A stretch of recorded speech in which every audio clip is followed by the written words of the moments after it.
Bienvenidos aventureros a su canal una vez más. ¿Sabes lo que se necesita para un viaje exitoso? ¿Sabes cómo elaborar y qué es un plan de ruta?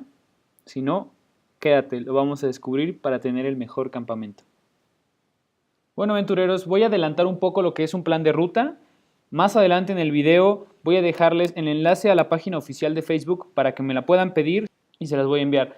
Adelanto un poco, un plan de ruta nos va a servir a nosotros para conocer las distancias, los destinos y la topografía del lugar, después de analizarlo con un mapa físico, además de los mapas electrónicos que podamos llevar. Siempre es importante llevar un mapa físico.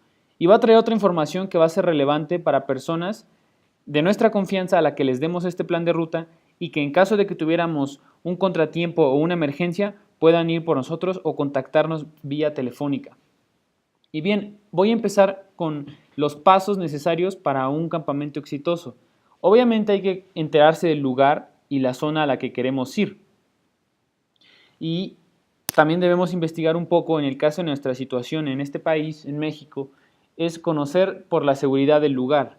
Esto se hace leyendo en internet sobre los periódicos, las noticias que han sucedido en esos lugares o preguntándole a las personas, pero también conociendo la mejor temporada para ir. Por ejemplo, si queremos ver nieve en el Nevado de Toluca y acampar por allá o en el Popocatépetl, entonces nosotros debemos saber que hay que ir en invierno. Entonces, para algunos lugares, si queremos ver cierta fauna o cierta flora, pues tenemos que conocer la época precisa en la que hay que ir. También hay que investigar cómo llegar al lugar. Vamos a suponer que nosotros quisiéramos ir a la presa de Valsequillo, que se encuentra en el estado de Puebla, cerca del poblado de San Baltasar Tetela. Bien, pues nosotros tendríamos que investigar cómo llegar, por ejemplo, desde la Capu de Puebla. Entonces, es importante siempre conocer la ruta que se haría en auto. Esto nos va a dar una idea de cómo llegar al lugar, las rutas más rápidas, etc. Y muchas veces la ruta en auto se empata con la ruta a pie. No siempre, pero suele suceder.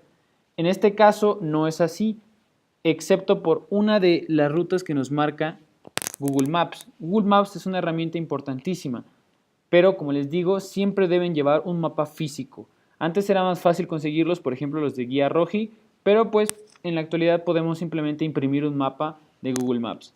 Si Google Maps nos enseña que ellos tienen una ruta en autobús, entonces también deberíamos analizarla, porque esto también nos va a dar la idea, por ejemplo, aquí de costos y del tiempo de traslado.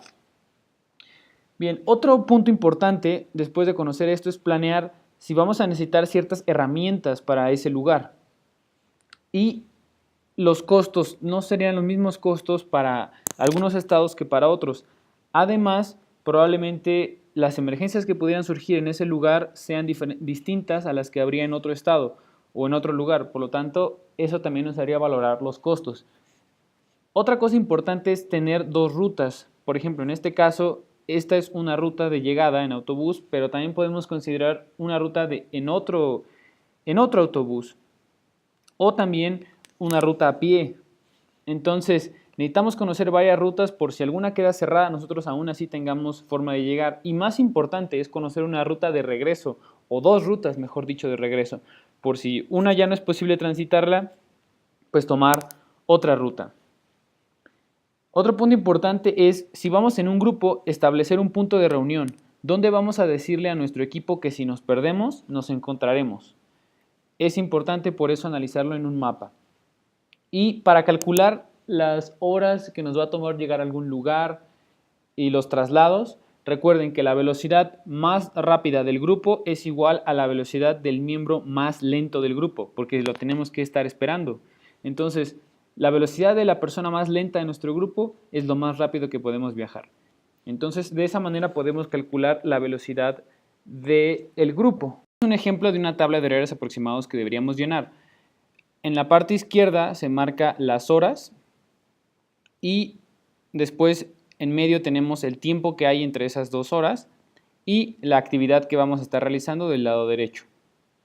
Hay que considerar para llenar esta tabla que una persona recorre unos 90 metros por minuto y serían unos 5 kilómetros por hora, pero en una zona tropical donde sudemos mucho o llevemos una mochila con unos 10 a 15 kilos, pues esa velocidad se puede ver reducida a la mitad o incluso menos. Y eso para una persona relativamente fuerte, para un miembro débil del equipo podría reducir su velocidad a un tercio, con lo que solamente andaría a unos 30 metros por minuto. Una vez recopilada toda la información anterior, pasamos a llenar el plan de ruta. Aquí, como podemos ver, vamos a anotar la fecha, la hora, el pronóstico del clima, si pensamos que va a llover, si va a hacer frío, va a hacer mucho calor. Esto nos va a ayudar a saber qué indumentaria llevar. El punto de inicio es donde vamos a comenzar la ruta en solitario o digamos lejos, entre comillas, de la civilización. Los miembros del equipo debemos anotarlos en esta parte y debe estar el nombre, la edad y la vestimenta que llevaban. En caso de que suceda algo, que esperemos que nunca nos suceda, seamos fáciles de identificar o podamos dar referencias a otras personas para que nos identifiquen. La tabla central la vamos a llenar con la información de la hoja o tabla de horarios aproximados. Vamos a colocar el destino, la descripción de ese destino, cómo es el lugar o la topografía, la dirección que vamos a llevar, norte, sur, hacia tal lado, etcétera, la distancia, el tiempo que vamos a tardar debido a esa distancia, la descripción de la ruta que vamos a llevar, si va a ser una ruta marítima, si va a ser terrestre, si va a ser escabrosa, va a ser llano, en qué vehículo vamos o si vamos a pie. Una posible ruta alternativa por si la ruta principal está cerrada o es difícil de transitar o por alguna otra razón no lo hacemos por ahí, ¿qué otra podríamos tomar? Y una ruta de escape. Esto es importantísimo. En cualquier lugar, siempre en un mapa localicen una ruta de escape por si les llegara a suceder algo o algo los amenazara, un animal o una persona, tengan una ruta por donde pueden escapar y donde se van a reunir con el equipo una vez que estén seguros. Y en el segundo renglón es lo mismo, pero por si tienen más rutas o más actividades. Una hora estimada de vuelta, deben de saber a qué hora van a tratar de llegar, y la hora estimada de llamada es para las personas a las que les van a dar este plan de ruta. Si ustedes no hacen una llamada a esa hora, ellos van a llamar a los servicios de emergencia o van a empezar a preocuparse por ustedes. Números de contacto del equipo y bueno, esta hoja me la pueden pedir al Facebook, simplemente escriban plan de ruta, espacio Word o espacio PDF como la quieran. Y bueno, eso sería todo por este video. Que tengan un excelente campamento y buen día.